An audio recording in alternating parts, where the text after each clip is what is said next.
회복되어야 할 것이 회복되기를 바랍니다. 아멘. 성탄절에 제일 처음 예배를 드린 사람이 누구일까요? 주님 탄생하신 그날 양을 치던 목자들이 찾아와서 경배를 드렸습니다. 그런데 정식으로 격식을 갖춰서 예배를 드린 것은 동방 박사들이다라고 말할 수가 있습니다. 그들은 이스라엘 동쪽, 그대로 말하면 바벨론, 페르시아 지역입니다. 오늘날로 말하면 이란, 이라크 지역에서 고대 문서들과 왕의 특별한 서고에 출입하면서 그 중요한 문서들, 그리고 선지자들이 기록한 성경, 그 다음에 천체와 별 등등을 연구하면서 정치와 경제 미래학에 연결해서 왕에게 중요한 자문을 해주던 아주 중요한 학자들이었습니다. 그들이 별을 확인하고 유대인의 왕이 오셨다는 것을 알게 되었습니다. 그래서 각각 흩어져 있던 이 학자들이 서로 연락을 하고, 그리고 함께 모여 의논하고 얼마 동안 준비해서 만왕의 왕으로 오신 그분께 경배하기 위하여 예루살렘까지 찾아온 것입니다. 그들은 자기가 살던 지역에서 바벨론 포로 이후에 흩어져 살던 유대인들을 통해서, 하나님을 경외하는 그 사람들을 통해서 장차 유대인과 온 세상을 구원할 메시아가 왕으로 오실 것이다 라고 하는 하나님의 예언의 말씀을 전해 들었을 것입니다. 그리고 포로 시대 이후에 활동했던 선지자들이 기록한 성경 문서들을 그들은 일부 봤던 것으로 우리가 생각할 수가 있습니다. 그러던 중에 특별한 별을 봤습니다. 일반 별처럼 가만히 정지되어 있는 게 아니라 움직이는데, 별의 움직임과 방향이 전혀 다르게 움직이는 것이죠. 그래서 이상한 별이다. 그리고 구약의 예언대로 유대인의 왕이요 만왕의 왕으로 구세주로 오신 그분의 별이라고 하는 확신을 가지고 먼 곳까지 찾아와서 경배를 드린 것입니다. 우리는 박사들이 드린 예배를 통해서 우리가 성탄절에 예배드리고 평생 또 드려야 할 우리 신앙생활의 절정, 능력의 보고, 축복의 보고인 이 예배의 참 모범을 잘 배울 수가 있습니다. 우리가 드려야 할 예배는 과연 어떤 예배가 되어야 하는가? 우리가 그들의 예배를 통해서 우리 자신을 돌아보고 배우고 또 회복해야 될 부분들을 잘 회복해서 우리의 신앙생활이 좀 더 차원과 능력이 달라지게 되기를 우리 주님의 이름으로 축원합니다. 첫 번째는 예배는 바른 말씀의 지식의 근거에서 드려야 된다 하는 것입니다. 2절 말씀 우리 다 같이 함께 읽겠습니다. 유대인의 왕으로 나신 이가 어디 계시뇨? 우리가 동방에서 그의 별을 보고 그에게 경배하러 왔노라 하니. 그들은 예수님을 왕으로 믿었습니다. 왕이라고 하는 사실을 깨닫고 와서 경배한 것입니다. 어떻게 알았을까요? 흩어진 유대인들, 주변의 사람들의 전도를 통해서, 전승을 통해서 알게 되었죠. 그리고 기록된 말씀을 왕의 서고나 곳곳에서 찾아 확인하면서 알게 되었을 거예요. 그리고 자연현상과 다른 독특한 초자연적으로 비추는 그리고 움직이는 별을 통해서 그들은 확신을 갖게 된 것이죠. 그래서 예루살렘까지 찾아와서 유대인의 왕으로 나신 이가 어디 계시냐고 물은 것입니다. 그 당시 가이사의 명령에 따라서 자기 고향에 가서 호적하려고 베들레헴까지 왔다가 묵을 곳이 없어서 말 구유의 먹이통에 누워 계신 아기 예수님, 그분을 알아보는 사람은 하나도 없었습니다. 그러나 박사들은 별을 보고 알았고 성경을 보고 알았고 전도하는, 복음을 말씀하는, 하나님 예언의 말씀을 전하는 사람들의 말을 듣고 알았고 또 본인들이 믿고 사모하는 마음을 통해서 성령의 감동으로 알고 가서 경배한 것입니다. 그 당시 유대에 사는 사람들은 하나님의 백성이라 하는 혈통은 가지고 있었지만 하나님 말씀에 관심이 없었습니다. 별에 대해서도 관심이 없었고, 이 동방 박사들이 전해준 말을 듣고도 왕으로 오신 예수님께 경배하러 가는 사람이 없었어요. 오늘 우리가 참된 예배를 제대로 드리기를 원한다면 예배의 대상이 누구인가를 확실히 알아야 돼요. 바른 말씀 지식을 우리가 가져야 하는 것입니다. 새안교회는 우리 3부 4부는 약간 달라졌는데 예배 드릴 때마다 선언합니다. 하나님은 영이시니 예배하는 자가 신령과 진정으로 예배할지니라. 찬양합니다. 왕이신 나의 하나님, 내가 주를 높이고 경배하나이다. 우리가 교재 중에 그림 1대1 교재 식과를 배우면 예배라고 하는 것은 설교 듣고 은혜 받으러 가는 게 아니라 은혜의 보좌 앞에, 왕의 만왕의 왕이신 그 보좌 앞에 나가는 것이다. 우리가 하나님이 왕권을 주셔서 왕권을 가지고 가정과 직장과 교회와 곳곳에서 사역을 감당하는 우리가 만왕의 왕이신 그분의 부름을 받고 황제의 자리에 아련하러 가는 것이다. 아무나 가는 게 아니고 이거는 부름받은 사람만 가는 것이고 황홀한 영광이고 특권 중에 특권이다.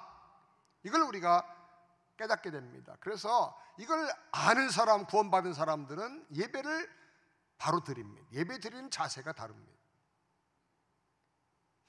하나님이 영이시니 신령과 진정으로 예배한다. 진정이란 말의 원래의 뜻은 진리란 뜻이에요. truth. 하나님께 예배로 나갈 때는 성령의 감동을 통해서 신령으로 정말 나의 영혼을 다해서 성령의 감동과 함께, 그리고 진리의 말씀을 따라서 영이신 하나님께 나가 예배를 드리는 거예요. 바른 영적인 지식을 가지고 진리를 가지고 예배를 드려야 하는 것입니다. 우리는 유대 땅 베들레헴에 태어나신 분이 누군지를 알아야 합니다. 주님은 동방 박사들이 말했던 것처럼 유대인의 왕일 뿐 아니라 만왕의 왕이 되십니다. 왕이 어떤 분입니까? 당시의 왕은 절대적인 존재입니다. 특별히 로마 시대에는 로마가 전 세계를 다 통치할 때 나라가 너무 넓으니까 황제가 다스리면서 각 지역마다 분봉왕을 세워서 다스리게 했어요. 그러니까 로마에는 시저 황제가 있었고 모든 로마의 황제들마다 다 가이사라고 말합니다. 그 다음부터는. 그리고 각 지역마다 분봉왕을 세웠는데 유대 지역에는 헤롯이 분봉왕이었어요. 분봉왕 헤롯의 권세만도 대단한데 날아가는 새도 떨어뜨릴 정도의 파워와 권세가 있는데 만왕의 왕인 황제의 권한은 얼마나 대단했겠어요? 절대적인 권세가 있는 거예요. 주님은 하늘과 땅의 모든 권세를 가지신 만왕의 왕이십니다. 아멘. 그러므로 절대로 경배하고 높이고 순종을 해야 돼요. 예수님 부활하신 다음에 직접 말씀하셨습니다. 하늘과 땅의 권세를 내게 주셨다. 너희는 이 권세를 가지고 모든 족속에 가서 아버지와 아들과 성령의 이름으로 세례를 주고 내가 가르쳐 지키라고 분반 모든 말씀을 가서 전하고 가르쳐라. 이 말씀은 세상과 우주 안에서 물질 세계와 영적 세계 전체를 다 포함해서 주님의 뜻이 아니면 이루어지는 일이 없고 주님이 허락하고 결지하지 않으면 되는 일이 없다는 말이에요. 주님이 세우자 하는 사람은 높여지고 주님이 심판하기로 작정하면 망하고 병들고 패망하는 거예요. 그런 절대적인 왕이 2000년 전에 이 땅에 어린 아이의 몸으로 오셨다는 거예요. 동방 박사들은 전해주는 사람들의 말을 듣고 또 문서인 성경 말씀을 보고 확인하고 또 별을 통해서 그 증거를 다 검토하고 확인하고 확신하고 왔어요.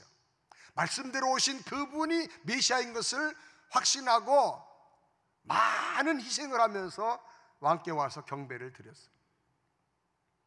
오늘 우리는요, 그들보다 더, 그들이 보았던 별보다 더 분명하고 확실하고 변함이 없는, 항상 확인할 수 있는 기록된 성경 말씀을 통해서 더 분명하고 더 명확하게 믿을 수가 있고 확신을 가지고 주님께 나올 수가 있는 것입니다. 아멘입니까? 성경은 분명히 말씀합니다. 왕으로 오신 예수님이 우리의 죄와 모든 저주를 다 담당하고 십자가에서 못 박혀 죽으심으로 우리를 죄와 저주에서 영원히 해방시켜 주셨다. 아멘. 그리고 죽으실 뿐 아니라 사흘 만에 다시 살아나셔서 사망의 권세, 심판의 권세를 다 깨트리시고 우리에게 영원한 생명을 주셨다. 그리고 승천하셔서 지금은 하나님 보좌 우편에서 우리를 위해서 축복하며 중보하며 간구하고 통치하고 계신다. 아멘. 그리고 주님은 다시 오셔서 모든 세상을 심판하실 것이다. 여러분, 우리가 예배 드릴 때마다 이런 영적인 지식을 가지고 이런 확신을 가지고 내가 예배하는 그 주님이 어떤 분인가를 깨닫고 사랑의 마음과 정성과 감격과 믿음으로 예배를 드려야 할 것입니다. 아멘. 박사들은 우리처럼 완벽한 기록된 말씀이 없었지만 그래도 최선의 노력을 다하면서 성령의 도우심을 따라 진리에 대한 바른 믿음과 지식을 가지고 예배를 드렸습니다.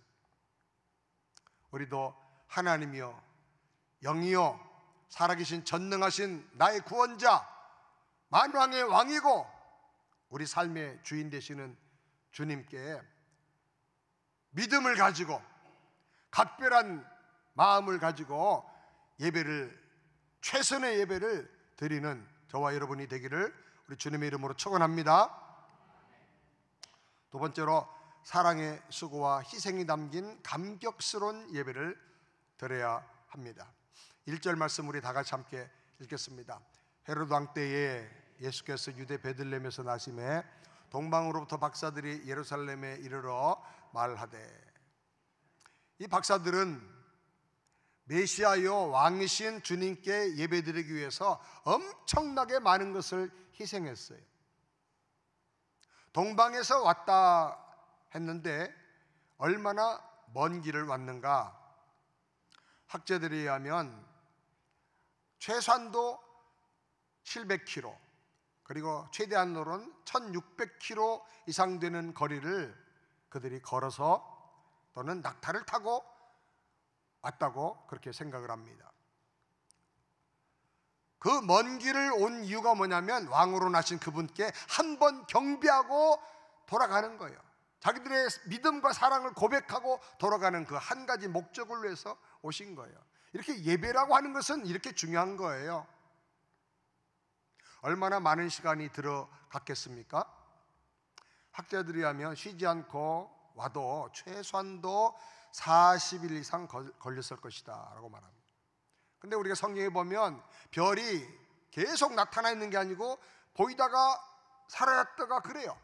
별이 보이지 않으면 마치 구약 이스라엘이 구름기둥, 불기둥이 멈추면 그대로 멈춰 있는 것처럼 쉬면서 별의 인도를 기다렸을 거예요. 그러니까 훨씬 더 많은 기간이 걸렸을 것이다 라고 우리가 생각하게 됩니다.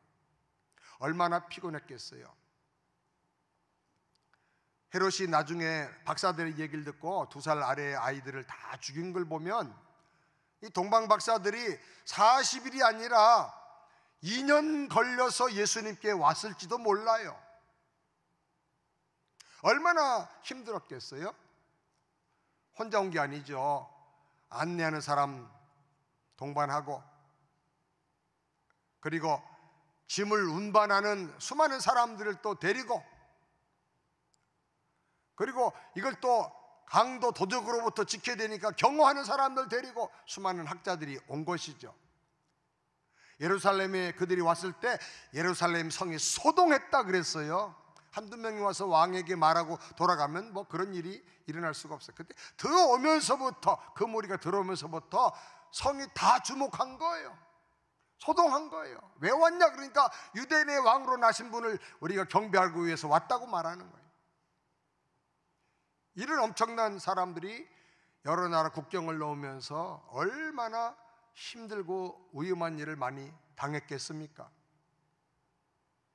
그들의 경배는 그냥 시동 걸고 쭉 30분 오는 그런 예배가 아니고요, 수많은 희생과 수고가 깃들어진 예배라는 거예요. 우리 교회에 매주 예배드리러 오시는 성도들 중에는 1시간 정도 거리에서 오시는 가정들이 여럿 있습니다. 어떤 가정은 2시간 거리에서도 오시는 가정도 계세요. 우리 차타누가의 갈집사님도 2시간 좀 넘게 걸리는데 오고 싶다고, 꼭 새함교회 오고 싶다고. 근데 제가 오지 말라고. 왜냐하면 거기는 아이들이 있어요. 아이들 예배를 드려야 되니까, 그 지역에서 아이들 교육을 잘 받아야 되니까 오지 말라. 왜 이렇게 먼 거리임에도 불구하고 희생하면서 수고하면서 와서 예배를 드립니까? 바른 복음의 말씀을 듣고 신령과 진정으로 드리는 예배를 위해서 희생하고 오는 거예요. 예배는 그만큼 희생이 동반되는 거예요. worship service, 예배를 구약에는 제사라 그랬어요. 내 몸을 하나님 기뻐하시는 거룩한 산 제사로 드려라. 나를 죽여서 드리는 게 예배예요. 거리가 멀든 가깝든 우리 모두가 왕으로 오신 예수님을 경배하기 위해서 이런 헌신과 희생이 있기를 바랍니다. 아멘.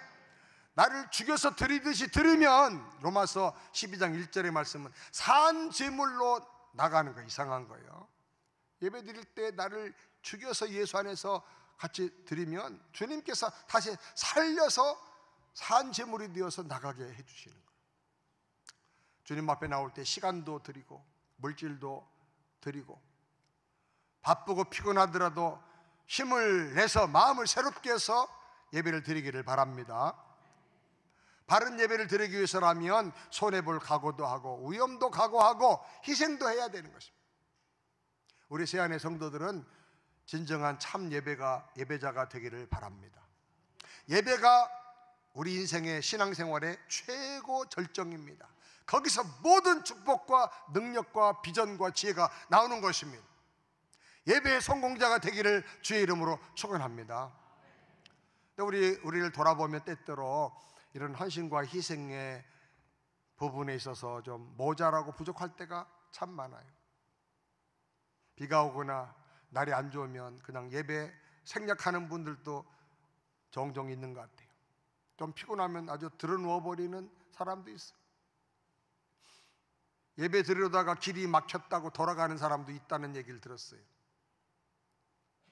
또 어떤 분은 예배 드리려다가 딱지가 떼가지고 경찰 만나가지고 기분 나쁘다고 또 돌아간 사람도 있대요. 주차장에서 좀 차 주차하는 게 불편하다고 여기까지 와가지고 또 돌아가는 사람도 있다고요. 우리 교회 말고 다른 어느 동네 얘기를 들었어요. 예배 시간마다 늘 고정적으로 늦게 오는 분도 계세요. 시험신이라고 예배도 잘 안 나오고, 휴가철이라고 또 어디 가서 예배도 안 나오고, 바쁘다고 예배 안 나오고, 이런 정신으로 예배를 드린다고 하면 하나님께서 그 예배를 어떻게 받으시겠나. 사실 저는 오늘 예배가 좀 또 각별합니다. 감기 기운이 또 있는데다가 결혼식을 어제 했는데 우리 청년이 춥지만 야외에서 결혼하고 싶다고 리허설하고 오는데 코가 벌써 맹맹맹맹해지는 거예요. 낯이 갑자기 쳐졌어요. 그랬다 기도를 세게 하고 막 했는데 어제 이제 야외에서 결혼식을 하고 오니까 코가 진짜 완전히 먹었어. 소리가 안 나와. 토요일날 새벽 기도 때는 목소리가 잠겨서 주일 위해서 기도를 많이 했는데 그래도 코는 좀 먹었지만 목소리가 풀렸어. 예배를 위해서 모든 게 다 이렇게 집중이 돼야 되는데 그래도 이렇게 말씀 전할 수 있어서 너무나 감사하다, 그런 마음으로 지금 서 있습니다. 바른 예배를 드리기 위해서 우리가 모든 것을 집중하고 헌신하고 희생하게 되기를 바랍니다. 아멘. 동방 박사들을 보면서 나 자신의 예배를 돌아보고 우리 예배의 태도와 자세가 달라지게 되기를 우리 주님의 이름으로 축원합니다. 그 다음에 세 번째로 항상 감사와 경배와 정성스러운 믿음의 예물을 우리가 드려야 합니다. 11절 말씀 우리 다 같이 함께 읽겠습니다. 집에 들어가 아기와 그 모친 마리아에 함께 있는 것을 보고 엎드려 아기께 경배하고 보배역을 열어 황금과 유향과 몰약을 예물로 드리니라. 박사들은 자기들의 보배압을 열어서 황금과 유향과 몰약을 예물로 드렸다 그랬습니다. 장로교 신학의 기초를 놓은 존 칼빈의 주석을 보면 황금은 왕께 드리는 예물이다. 황금은 불변성을 상징하고 최고, 으뜸이다, 보배다 라는 그런 메시지를 가지고 있다. 그리고 유향은 고귀한 주인에게 드리는 향기다. 유향은 히브리어로 리바노스라고 하는데 향기, 고귀성, 치유 이런 것을 의미하고 성도의 기도를 또 상징한다. 몰약은 썩지 않는 불멸, 죽음도 이기는 영생을 상징한다. 그래서 구세주 주님께 드리는 것이다. 몰약을 수미르니라고 하는데 영원성을 상징하고 고난을 당해도 이기고 심지어 죽음을 당해도 썩지 않고 다시 부활한다, 그런 메시지가 있는 거예요.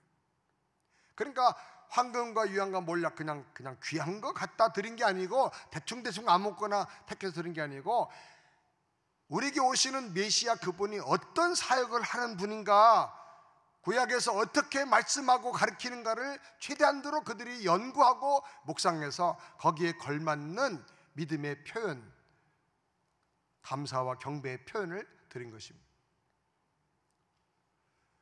우리도 예수님께 진정으로 예배 드리기를 원한다면 우리 마음속에 주님에 대한 깨달음과 주님의 사역에 대한 그 깨달음과 그 감사와 기쁨, 사랑하는 마음이 있어야 할 것입니다.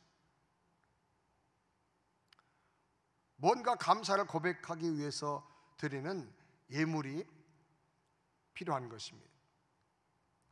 종류가 무엇이든지 양이 얼마가 되든 간에 예물을 드리는 예배와 예물이 없이 그냥 몸으로만 와 있는 예배는 근본적으로 차이가 많은 것입니다.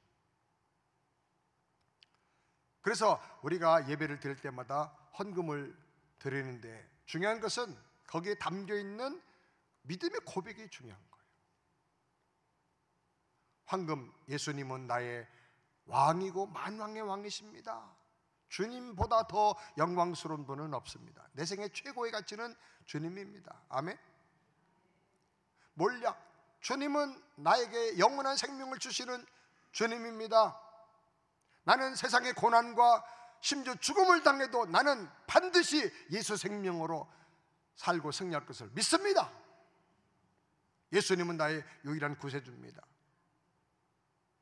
유향, 주님보다 더 향기롭고 주님보다 더 아름다운 분이 없습니다. 나는 주님의 그 사랑에 취해서 그 감동을 가지고 살길 원합니다. 이런 우리 믿음의 고백이 거기 담겨야 되는 것입니다. 세안교회는 최근에 이제 예배실 입구에 헌금함을 놓고 자발적으로 들어오면서 헌금을 드리고 있습니다.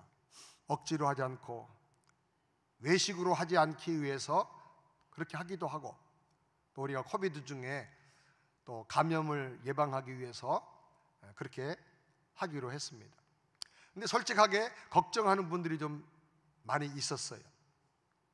이렇게 하면 헌금이 줄어들고 하나님께 예배하면서 예물 드리는 것도 소홀히 하게 되고, 그래서 하나님께 드리는 예배가 좀 이렇게 약화되지 않을까. 그러다 보면 성도들이 하나님 앞에 받아야 할 드림으로 받는 은혜와 축복을 놓치지 않겠는가. 근데 지난 코비드 기간 동안에 걱정할 아무 이유가 없었던 걸 발견하게 됐어요. 많은 성들이 더 정성껏 더 열심히 예물을 드렸어요. 얼마나 감사한지 몰라요. 우리 새한교 이런 성도들, 살아있는 믿음을 가지고 주님을 높이고 경배하는 성도들이 많기 때문에 코비드 중에도 선교가 더 부흥하고 구제가 더 풍성해지고 교육에도 모자람이 없이 더 넘치게 하나님께서 부흥하게 해 주신 줄을 믿으시기 바랍니다. 헌금은 단순히 교회 재정의 문제가 아닙니다. 성들이 진정으로 신령으로 사랑으로 드림으로 말미암아 하나님이 연락하시는 예배 중에 예배가 되는 거예요. 이번에 우리가 성탄절에 성탄 감사헌금도 드리지만 선교지에 아주 굉장히 어려운 부모도 없는 그런 소년 소녀들이 많이 있어요. 미얀마는 얘기 들으니까 지진이 나고 또 거기 지금 내전 전쟁이 일어나가지고 계엄령 상태인데 부모를 잃어버리고 집을 잃어버리고 재산을 잃어버리고 터전을 잃어버리고 피난 나와 있는 아이들이 많은데 한 아이가 한 달 동안 30불이 없어서 굶고 있다는 거예요. 그러니까 한 아이를 한 달 동안 먹여주고 하는데 30불이면 된다는 거예요. 우리 밥 한 끼 좀 요즘은 음식값이 올라서 팁하고 하면 뭐 거의 20-30불 들잖아요. 그러면 아이가 한 달 산다는 거예요. 인도네시아도 똑같은 요청이 왔어요. 지금 쿠바에는 전제적 성사님 중심으로 해가지고 금년에 쿠바 전역에 전도운동이 일어나서 수만 명 예수님께로 돌아왔는데 이제 이 성탄절 주간부터 해가지고 내년까지 10만 명의 어린이들을 예수님께로 인도하겠다는 거예요. 그래서 성탄절에 크리스마스 파티를 아이들 초청을 해가지고 거기 온 아이들에게 선물을 주면서 그림 1:1 복음을 전도해서 예수님 영접하게 하겠다는 거예요. 제가 몇 년 전에 바로바로 목사님 교회에 가서 그분과 대화하는 중에 그 교회에 어린이 예배가 없어요. 어린이 교육이 없어요.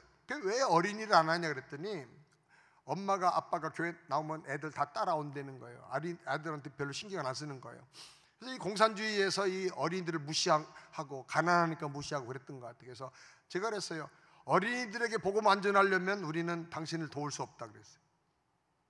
어린이를 전도해라. 예수님이 어린이들이 내게 오는 거를 절대로 막지 말라 그랬는데 그때 바로바로 목사님 그때 감동을 받았는지 열심히 어린이들 전도해 지금 500명 이상의 어린이들이 그 바로바로 목사님 교회 다닌다는 보고를 제가 받은 적이 있습니다.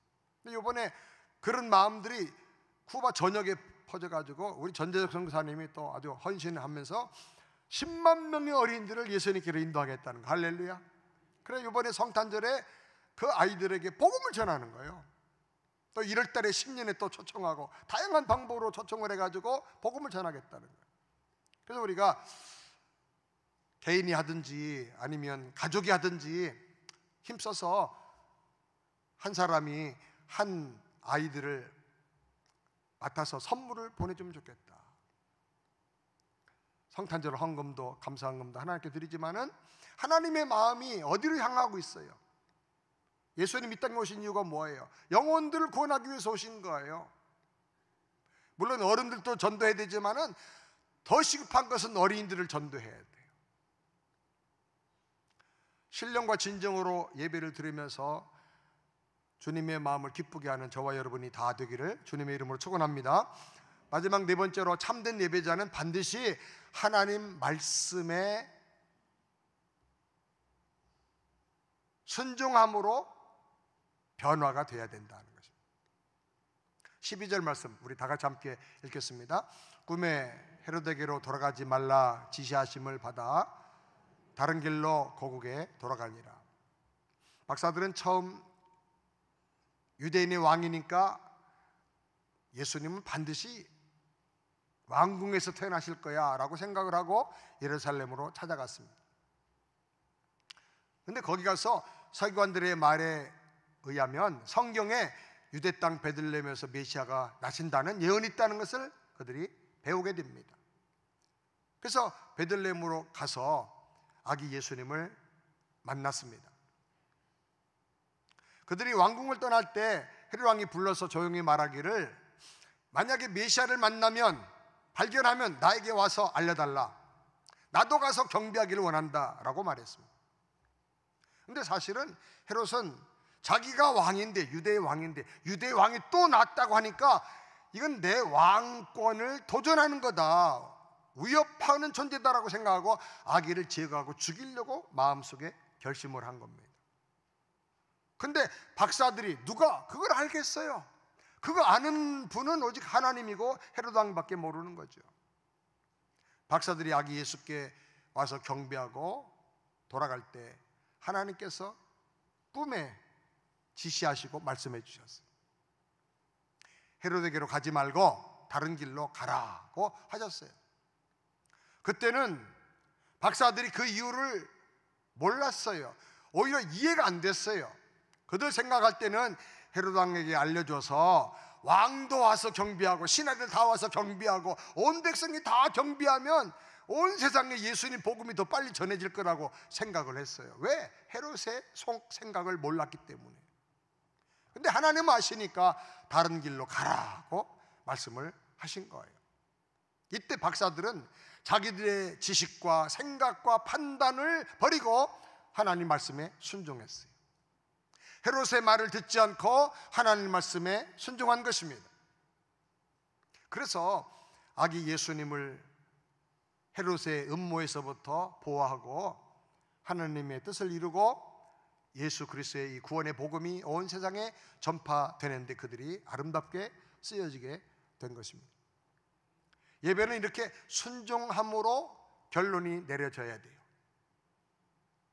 우리가 아무리 왕이신 예수님께 경배하고 또 헌신하며 많은 예물을 드릴지라도 하나님 말씀에 순종하는 믿음의 결단이 없다면 그것은 쭉정이 같은 예배가 되고 마는 것입니다. 그래서 하나님 말씀하셨어요. 사무엘 선지자를 통해서 우리 한번 다 같이 읽어볼까요? 사무엘 선지자를 통해서 다 같이 순종이 제사보다 낫고 듣는 것이 수양의 기름을 드린 것보다 나으니라. 하나님 말씀을 잘 듣고 귀 기울여 듣고 경청하고 순종하는 것이 아무리 많은 수양을 잡아서 기름을 드리는 제사보다 훨씬 더 낫다 그랬어요.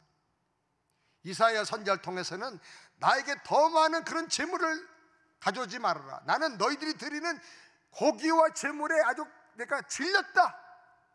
냄새도 맡기 싫다. 너희가 성전 마당만 밟고 드리는 그런 예배를 나는 원하지 않는다. 내가 원하는 건 인애를 원하고 순종하는 것을 원한다. 주님 말씀하셨어요. 우리가 아무리 많은 제물을 드리고 예배를 아무리 길게 감동적으로 드린다 할지라도 말씀에 순종하는 믿음의 결단이 없다고 하면 그것은 가치가 없는 예배인 것입니다. 오늘 우리가 드리는 예배를 보면 얼마나 예배 드리는 시간이 많은지 몰라요. 한 주간에도 여러 번 예배를 드리죠. 그런데 예배를 드리는 그 시간들에 비해서 주시는 말씀에 대한 우리의 순종의 결단이 너무 적다는 것입니다. 예배가 자꾸 습관화되는 거예요. 이번 성탄절에도 많은 예배를 드립니다. 24일 날 성탄절 2부 예배, 징글벨 축제 예배 드리고 성탄 주일 예배 드리고 성탄절을 가장 가치 있고 의미 있게 맞이하는 방법 가운데 하나가 예배 드리는 거예요. 예배를 잘 드리는 거예요. 주님을 기뻐하고 주님께 감사하고 주님께 가치를 드리고 영광을 드리고 감사를 드리는 거예요. 그런데 이렇게 예배를 많이 드릴지라도 말씀에 순종하는 결단이 없다면 쭉정이 같은 허무한 예배가 되고 마는 것입니다. 동방 박사들이 아기 예수께 경배하고 돌아가는 길과 방향이 달라진 것처럼 우리의 말과 행동과 삶의 방향이 예배 후에 달라지길 바랍니다. 아멘. 말씀의 실천이 일어나길 바랍니다. 가끔 가다가 예배드리고 돌아가다가 킴볼버치 올라가면서 저 신호등 앞에서 많이 부부싸움을 한다 그래요. 이유가 뭔지는 모르겠지만 하여튼 예배드리고 가는데 왜 싸울 일이 생기는가. 뭐 운전이 좀 급했든지 뭐 노란 신호등에 서지 않고 지나갔든지 뭐 어떻든 간에 깜빡이 안 켜고 그냥 우회전했든지. 그래도 우리가 좀 예배드린 사람이라면 그 예배자의 마음으로 이해하고 품어주고 용납을 해야 될 거예요. 아멘. 10년, 20년, 수십 년 평생 예배를 드렸는데 예배만 드리고 삶이 안 달라지고 말이 안 달라지고 표정이 그냥 하나도 안 달라졌어. 그럼 왜 예배 드리는 거예요? 하나님을 만나면 달라져야 되잖아요. 생선 가게 오래 있다 오면요 생선 안만 쳐도 몸에 냄새가 배잖아요. 근데 그 영광의 하나님을 우리가 만나 경배했는데 왜 안 변하냐. 이게 한국교회 문제고 저와 여러분의 문제예요. 말씀대로 표정이 달라지고 말이 달라지고 삶이 달라지길 바랍니다. 세 가지 달라져야 돼. 표정이 달라지고, 다 같이 표정이 달라지고, 말이 달라지고, 행동이 달라지길 바랍니다. 아멘. 무슨 얘기 하나 하겠습니다. 얼마 전에 아침에 저희가 늘 이제 계란을 2개씩은 먹어야 된다. 나이가 드니까 이제 단백질 좀 보충해야 되니까 계란을 늘 2개씩 아침에 후라이드 해 먹고 뭐 여러 가지로 해서 먹는데 주로 삶아서 많이 최근에는 먹습니다. 테이블에서 그냥 여보 계란 먹어 하고 굴려주는데 언제부턴가 요만한 컵에다가 계란을 담아서 이렇게 세워서 주더라고요. 근데 그 컵을 제가 기억이 나요. 전에 프랑스에서 우리가 이 그림 일대를 하고 오는 길에 어느 야시장 같은 데서 하나 사가지고 왔어요. 근데 좀 독특한 컵이에요. 약간 두껍게 생겼는데 그림도 이쁘고. 근데 그냥 이거 어디 쓰나 그랬는데 특별한 음료를 먹을 때 주는 것도 아니고. 그러더니 드디어 용도가 밝혀진 거예요. 계란 삶아가지고 거기다가 딱 올려서 주는 거예요. 되게 멋있고 그럴듯해 보여요. 야, 참 컵도 이쁘고 좋다. 그럼 먹었는데 며칠 전에 젖은 손으로 그 컵을 꺼내다가 그 와이프의 가녀린 작은 손으로 컵을 한 번에 2개를 잡았어. 그러다가 하나를 떨어뜨렸어요. 미끄러져 가지고. 그래 그러나 이 싱크에 맞아 가지고 이게 깨져 버렸어요. 옛날 같으면 뭐라고 했겠어요? 좀 조심하지. 그거 구하려면 파리까지 가야 되는데. 당장 그러고 싶은 마음이죠. 그게 습관이에요. 옛날의 습관. 그런데 뭐라고 한지 아세요? 제가 Are you okay? Don't worry. 한마디 더 해야 되는데 그거 잊어버렸어. 안 했어. 그랬더니 집사람이 나중에 가르쳐줘. I love you를 해야 된대요. 누구한테 배웠거든요. 영상을 보면서. 그래서 한참 아침 먹다가 많이 웃었어요. 우리가 하나님을 예배하고 말씀에 순종하면 좀 달라져야 되지 않겠어요? 이번 성탄절을 기점으로 해서 달라지기를 바랍니다. 자, 여러분 얼굴부터 한번 당겨보시죠. 달라지고 미소를 주세요. 미소를 주고 또 사랑의 말을 통해서 격려를 해서 지치고 힘들어 있는 사람들을 세워주기를 바랍니다. 하나님께 예배드리기 위해서 헌신하고 희생하는 저와 여러분이 되길 바라고, 편리주의에 파묻혀서 살지 말고 예배드리는데 쉽게 살려고 하지 말고 편한 것만 찾지 말고 좀 이렇게 헌신하고 희생하시기 바랍니다. 불난 다음에 제일 먼저 도망가야 되겠다 그래가지고 문 앞에 이렇게 앉지 마시고 이 가운데 앉으세요. 아멘의 자리에 앉아서 예배드리고, 좀 다른 분보다 좀 더 불편한 자리 앉아서 예배드리고, 조금 더 일찍 와서 예배드리고, 내게 있는 모든 정성과 사랑을 주님 앞에 올려드리는 그런 마음으로 예배에 최선을 다해 보세요. 왜? 주님께 드리는 예배이기 때문에. 그리고 나면 모든 일에 죽게 하듯 해라. 모든 사람을 주님 대하듯이 섬겨라, 사랑해라. 그런 말씀들이 다 나옵니다. 연결됩니다. 그래서 예배를 최선을 다해서 잘 드리면 인생이 달라져 버립니다. 아멘. 그런 놀라운 은혜가 있기를 우리 주님의 이름으로 축원합니다. 다시 한번 손을 얹고 기도하겠습니다. 하나님 아버지,